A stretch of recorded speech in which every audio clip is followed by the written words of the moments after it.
싶어서 이건 어쩜 이렇게 시간이 안 가는지 정말. Perkenalkan, nama saya Glenn Pebroman Siregar. Saya di sini akan menjelaskan pengertian efek rumah kaca. Secara umum, efek rumah kaca diartikan sebagai proses naiknya suhu bumi yang disebabkan perubahan komposisi atmosfer, menyebabkan sinar matahari tetap berada di bumi dan tidak dapat dipantulkan secara sempurna keluar atmosfer. Apabila diartikan sesuai dengan proses dan akibat yang ditimbulkan dari efek rumah kaca, maka sebuah fenomena alam yang terjadi karena adanya pantulan sinar matahari yang melewati atmosfer bumi yang disebabkan oleh berbagai zat yang ada di permukaan bumi. Parahnya fenomena ini dapat merusak selimut atmosfer. Pada dasarnya, efek rumah kaca merupakan fenomena alam yang wajar terjadi. Yang menjadi permasalahan adalah fenomena ini berjalan begitu cepat yang dapat mengakibatkan berbagai kerusakan di permukaan bumi. Halo semuanya, perkenalkan nama saya Safira. Saya akan menjelaskan tentang penyebab-penyebab terjadinya pemanasan global. Berikut beberapa aktivitas manusia yang dapat menyebabkan pemanasan global. Yang pertama ada penggunaan bahan bakar fosil. Hasil dari pembakaran bahan bakar fosil berupa gas-gas rumah kaca yang memicu terjadinya pemanasan global. Dan yang kedua ada penggunaan klorofluorokarbon. Biasanya terdapat pada alat-alat rumah tangga seperti kulkas atau AC.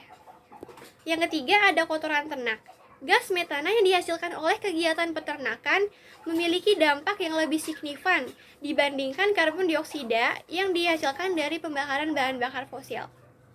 Yang keempat ada sampah. Sampah juga dapat memicu terjadinya pemanasan global karena sampah bisa membusuk dan terbentuklah gas metana yang menyumbang kadar gas rumah kaca di atmosfer. Dan yang terakhir ada deforestasi. Deforestasi itu sendiri adalah kondisi penurunan luas hutan yang disebabkan oleh konversi lahan untuk infrastruktur, permukiman, pertanian, pertambangan, atau perkebunan. Emisi yang tinggi akibat deforestasi dapat menyebabkan berbagai dampak serius, seperti meningkatnya suhu bumi, meningkatnya curah hujan, perubahan iklim, bahkan bisa menyebabkan naiknya permukaan air laut.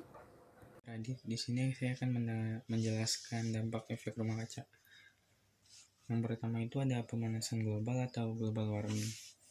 Global warming adalah proses peningkatan suhu rata-rata atmosfer, laut, dan daratan bumi karena fenomena pemanasan kumulatif ini mengakibatkan suhu bumi semakin hangat dan panas setiap tahunnya.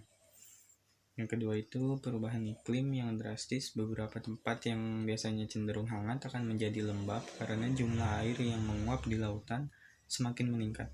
Uap air yang banyak akan membentuk awan dengan jumlah lebih banyak. Kelembapan yang sangat tinggi dapat meningkatkan curah hujan. Badai yang kering dan air dalam tanah akan lebih cepat menguap.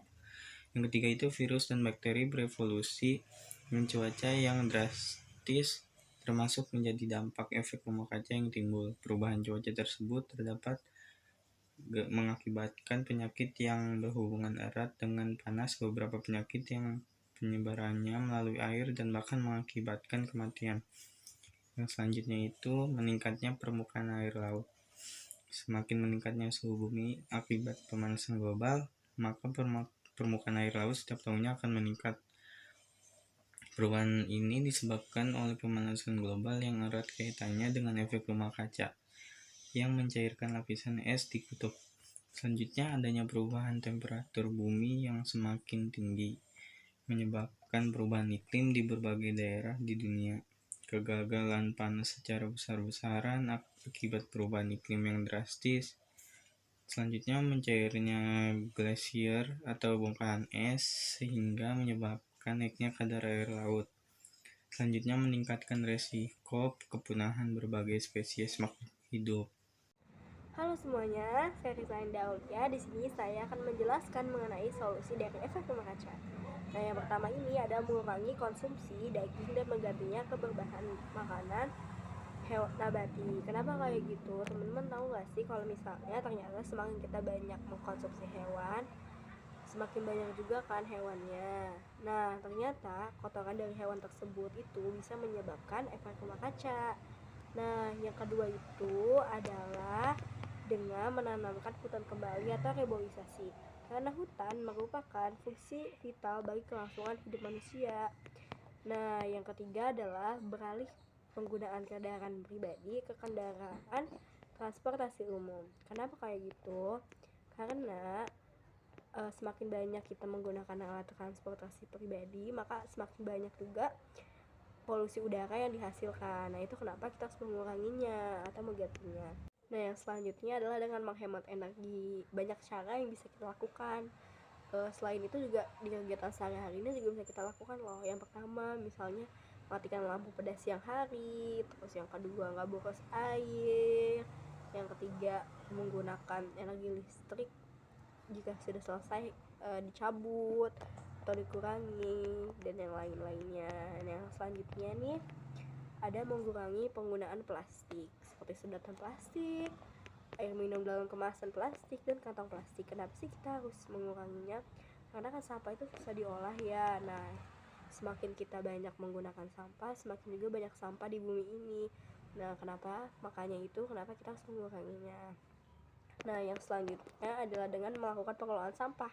Nah, yang selanjutnya kan yang tadi kan sebelumnya kita disuruh mengurangi kan. Nah, ini kita mengelola sampah dengan benar. Kenapa? Karena pengelolaan sampah itu bisa mengurangi efek dari penggunaan sampah yang dilakukan oleh manusia. Nah, contoh-contohnya itu meliputi pengumpulan, pengangkutan, pemrosesan, hingga pendauran ulang. Nah, hal sederhana yang bisa kita lakukan dalam kehidupan sehari-hari adalah dengan memisahkan sampah plastik berdasarkan dengan jenis-jenisnya. Nah, yang terakhir ini ada melakukan aksi menjaga alam dan lingkungan. Itu biasanya kita bisa lakukan kepada teman, keluarga, masyarakat luas. Contohnya adalah memberikan pengetahuan untuk menjaga alam. Selain itu juga kita dapat ikut serta dalam menjaga komunitas menjaga bumi.